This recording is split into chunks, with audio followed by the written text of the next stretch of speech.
everyone. We are going to talk knives today. First, I'm going to do a quick little tutorial on the difference between a stamped steel knife and a forged knife. Stamped steel knife, basically they take a piece of stainless steel, laser cut it out, put a sharp edge on it and a handle. It's a nice knife. This is a Wüsthof. It's German steel. It's a great little knife, but it's not going to be as good as the forged knife. The forged knife, they actually forge, you can see how it's kind of folded here. So they're bending and hammering and heating and cooling this metal, which makes it a lot stronger.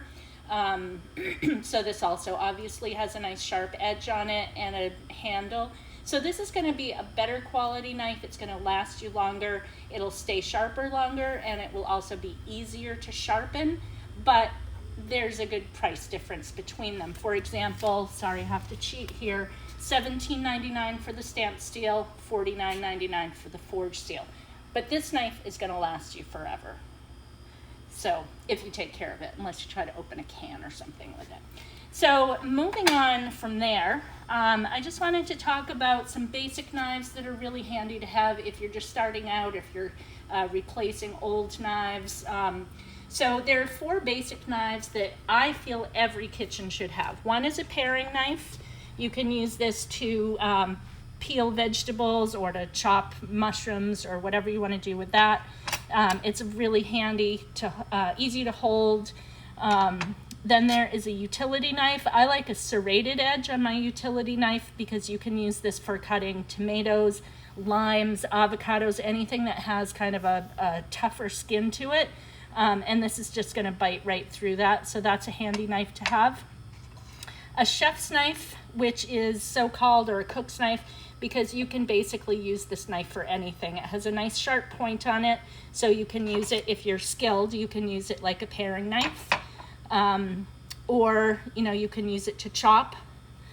So it's just a fantastic knife. These do come in smaller sizes if you're not comfortable with a big knife, or you have a smaller hand, or you don't have as much strength. These do come in shorter versions as well.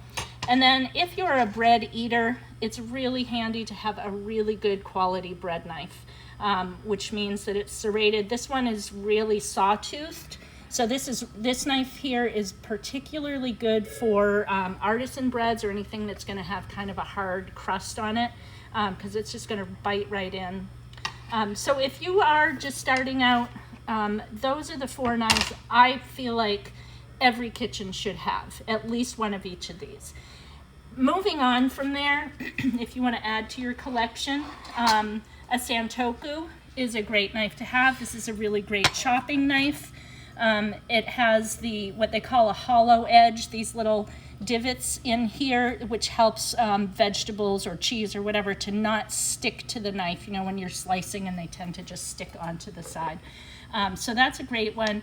And then if you do much meat or fish, a good fillet knife and a nice flexible one is really handy. So that's going to go around bones if you're cutting ribs, for example, or if you're taking the breast or whatever off a chicken. Also for getting under the skin if you're doing taking the skin off a salmon or a fish of any kind. So those 2 knives are also fantastic. These knives that we've talked about today are all made by Wüsthof. They're made in Germany with German steel. We also have a line of Zwilling Pro, which is a very comparable knife. The factories are actually literally across the street from each other in Solingen, Germany. And so that's another really nice line of knives to have. If you have any knife questions at all, give us a call at Now You're Cooking, 443-1402, and we'd be happy to help you out with any of your cutlery needs.